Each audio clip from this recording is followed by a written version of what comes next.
All right, let's dive right into this explainer. Today we're unpacking Plug Power's Q1 2026 financial results, and we're going to focus heavily on liquidity and balance sheet shifts specifically for institutional stakeholders.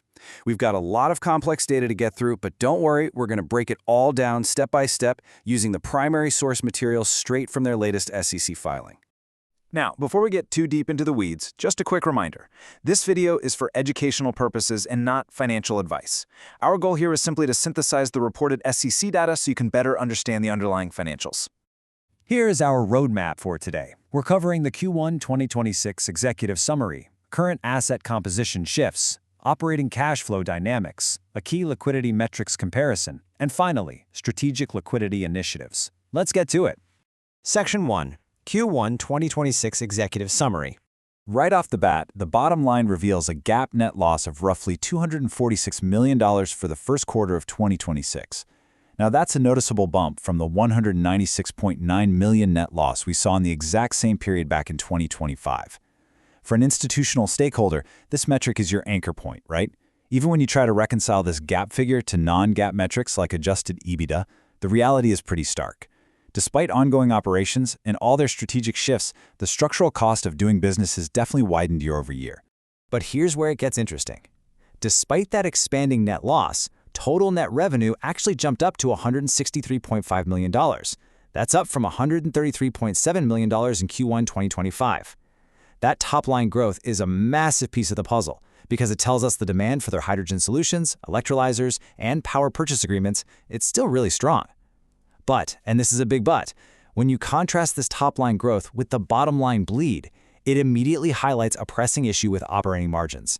Basically, the cost to generate this revenue is significantly outpacing the revenue itself.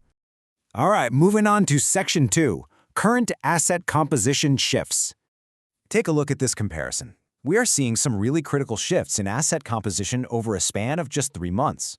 On the top row, look at unrestricted cash. It dropped from about $368.5 million at the end of 2025 down to $223.1 million. Accounts receivable, that also shrank from $134.7 million to $106.5 million. But keep your eyes on that bottom row. Prepaid expenses, tax credits, and other current assets absolutely surged from just under $94 million to over $140 million. This reallocation of liquid cash directly into prepaid assets is exactly the kind of metric institutional analysts are watching like a hawk. When we look directly at the consolidated balance sheet, we can see these current asset shifts playing out in the broader context of total assets. Total assets dropped from roughly $2.59 billion at the end of 2025 down to $2.36 billion this quarter. And this broad contraction isn't just about the cash burn we just talked about. It also reflects shifts in property, plant, and equipment, plus right-of-use assets tied to their leases. In plain English, the balance sheet is shrinking. And that really underscores how absolutely crucial it is for management to handle the remaining liquidity efficiently. Which brings us to Section 3, Operating Cash Flow Dynamics. So the crucial takeaway here is the sheer acceleration in operating cash burn. The company chewed through $150 million to fund operations in Q1 2026. Compare that to $105.6 million during the same period last year. For institutional investors trying to assess runway, this is, without a doubt, the most vital operational metric. We're looking at a 42% year-over-year increase in the amount of cash required literally just to keep the lights on and the business running.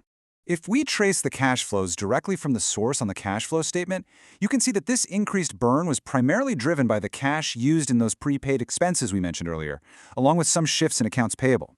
Now, management also made some strategic moves, buying out operating lease liabilities to the tune of $6.9 million, plus another $8.3 million for finance obligations and finance lease liabilities. Sure, these buyouts consume a lot of cash up front, but they're strategic, long-term decisions meant to optimize the balance sheet structure, even if it hurts short-term liquidity. Okay, let's pivot to Section 4, Key Liquidity Metrics Comparison. So while Plug Power does maintain a pretty robust working capital position of $734.1 million, as analysts we have to weigh that against an accumulated deficit that has now ballooned to $8.5 billion. Think about it. Working capital is just your current assets minus current liabilities. So a positive $734 million shows they definitely have the short-term coverage to operate. But man, that $8.5 billion accumulated deficit, That represents the massive historical cost of reaching this point in their commercialization journey. It's a staggering number that really puts into perspective why profitability and cash preservation are the top priorities right now. Breaking down that liquidity a bit further, their immediate cash profile is made up of $223.2 million in unrestricted cash and $183.7 million tied up as current restricted cash. Now remember, restricted cash is basically funds set aside for specific purposes, usually to back letters of credit or specific project guarantees, so it's not available for everyday operating expenses. Meaning, while the total working capital number looks high on paper, the actual immediate unrestricted cash cushion is much tighter, especially when you hold it up against that $150 million quarterly operating burn rate we looked at just a minute ago. Let's look at how they plan to handle this in Section 5, Strategic Liquidity Initiatives. To navigate this, management is heavily banking on an infrastructure optimization initiative alongside some truly massive equity facilities to shore up their capital reserves. First, they've got an at-the-market equity offering program with B. Riley and Yorkville. That has $944.1 million available as of March 31. On top of that, they have a standby equity purchase agreement, or SEPA, with Yorkville for up to $1.0 billion.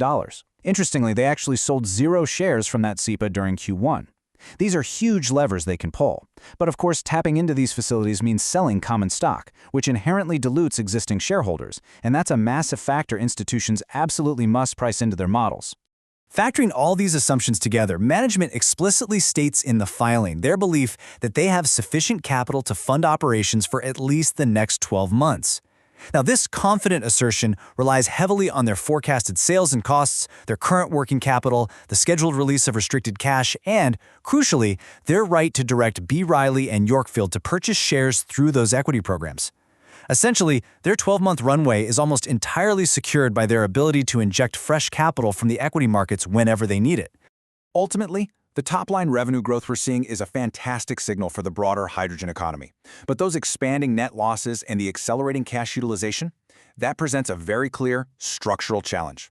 Management definitely has the tools in place to fund the next year, but the race is absolutely on to optimize their infrastructure and turn the corner on operating margins before those equity wells run dry.